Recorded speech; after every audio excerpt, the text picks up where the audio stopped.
Bonsoir à tous. Bonsoir à tous les Sénégalais qui nous suivent aujourd'hui.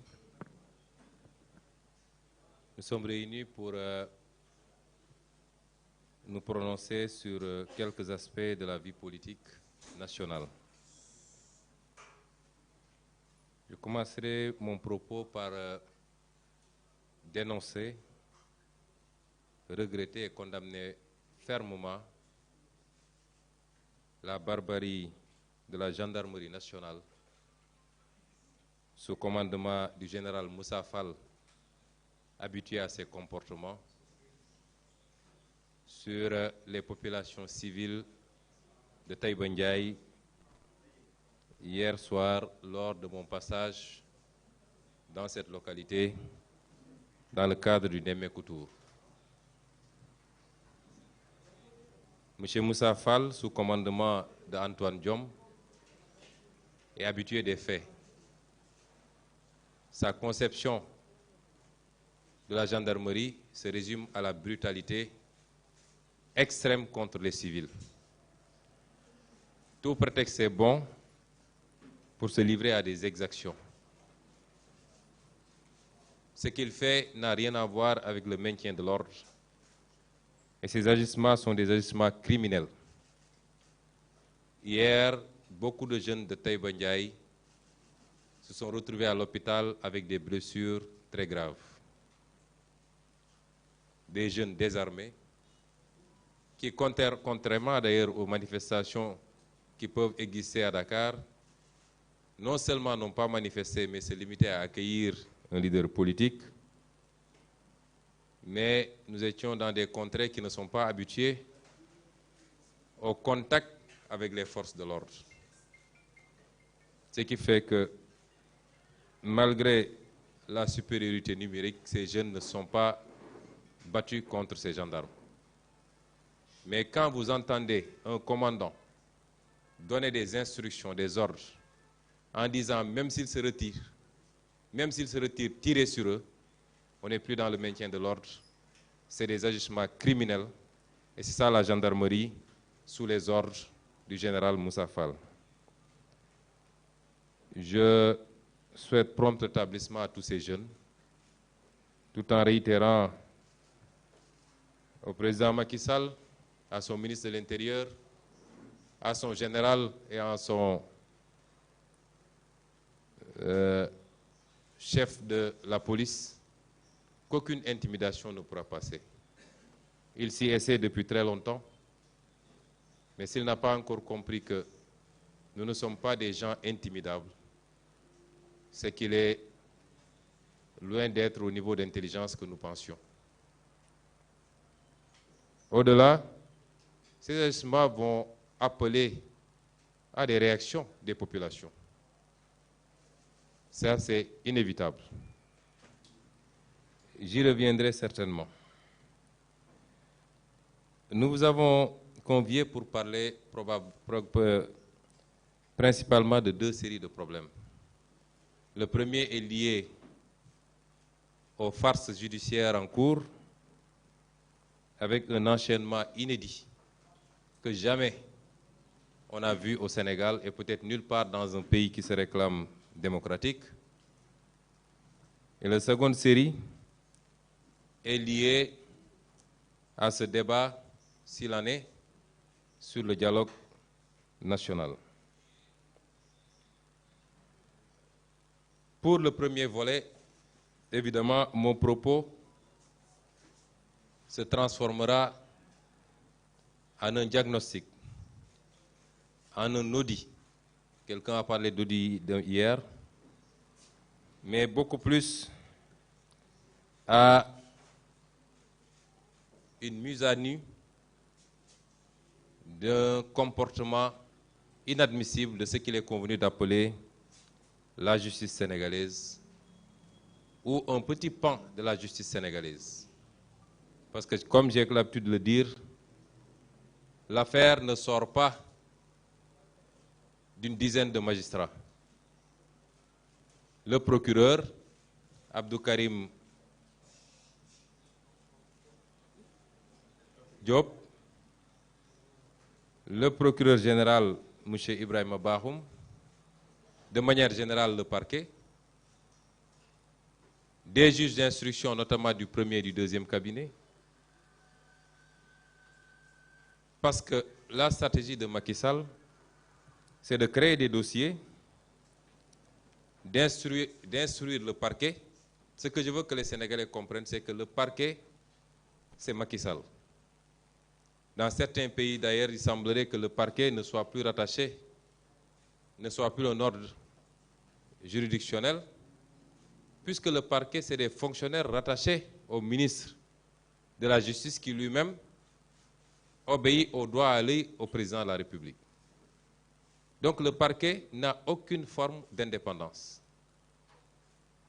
Tous les gens qui ont été arrêtés aujourd'hui, placés sous mandat de dépôt, je veux que les Sénégalais comprennent que c'est Macky Sall qui les a immédiatement, personnellement arrêtés et placés sous mandat de dépôt.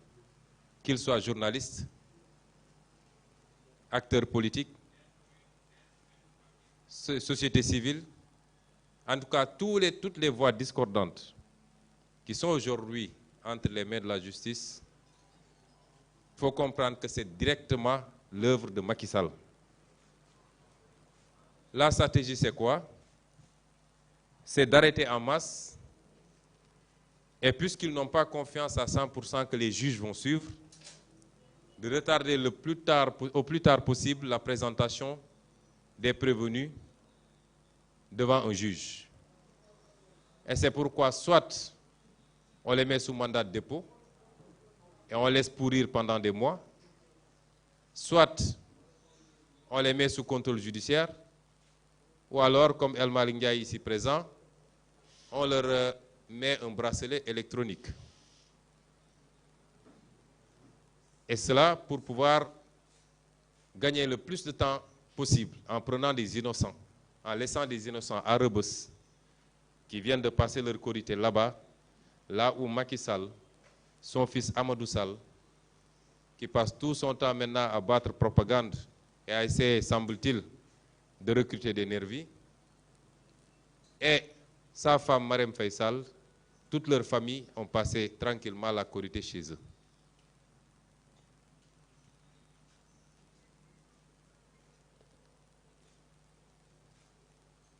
Une fois que la procédure est lancée, la seconde phase pour Macky Sall, c'est de se donner les moyens de trouver impérativement des juges suffisamment dociles, suffisamment couchés pour accepter de finir la sale besogne en prononçant des condamnations. Et vous comprendrez pourquoi cette frénésie dans les affectations des juges ces derniers temps. Il y a à peine 2 mois, il a procédé à un vaste mouvement en passant par les consultations à domicile. Et il y a à peine 1 semaine, il a procédé encore à des mouvements. Parce qu'il est à la recherche de juges qui accepteraient de faire ce qu'il veut, principalement pour Ousmane Sonko, mais également pour tous ces détenus politiques dont il ne sait désormais plus quoi faire. Tout ceci me ramène à dire simplement que la justice est devenue l'un des maux les plus profonds de la société sénégalaise. Pas l'ensemble de la justice. J'ai toujours rendu hommage à cette écrasante majorité de magistrats qui disent non, qui refusent, qui se battent. Lors de ces dernières affectations, des magistrats ont été affectés. On m'a rapporté que des magistrats ont été rapportés, et de sources sûres, puisque ça vient de magistrats, simplement parce qu'ils ont refusé de demander dans leur plaidoirie une condamnation à 2 ans ferme à mon encontre pour un dossier simplement supposé de diffamation. Des magistrats, des juges d'instruction viennent d'être affectés, et ce qu'on leur reproche, c'est d'avoir accordé la liberté provisoire à des militants de PASTEF de Keur Massar. Des magistrats ont été affectés à Tamba, à Kédougou, à Tamba, à Matam, ou qu'importe, simplement parce qu'en tant qu'assesseur, il n'avait pas accepté de jouer le jeu.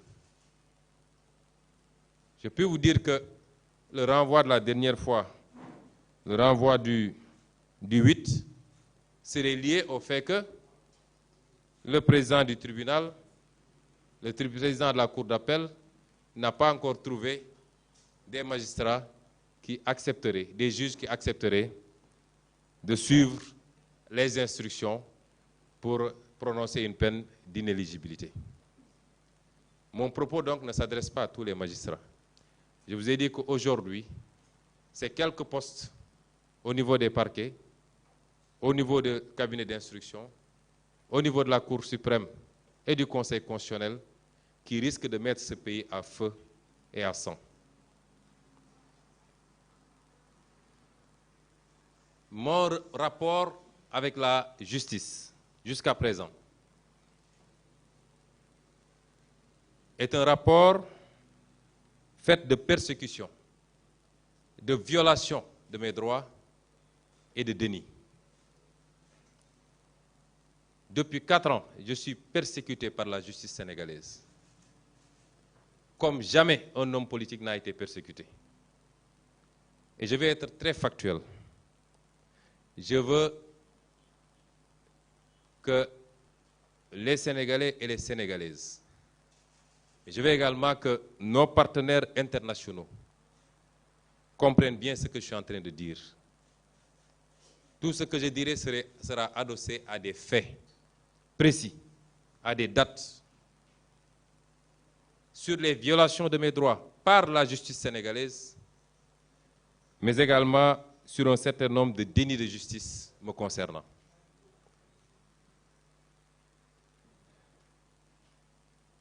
Vous vous rappelez dans quelles conditions j'ai été radié de la fonction publique en 2016, sans que mes droits élémentaires n'aient été respectés.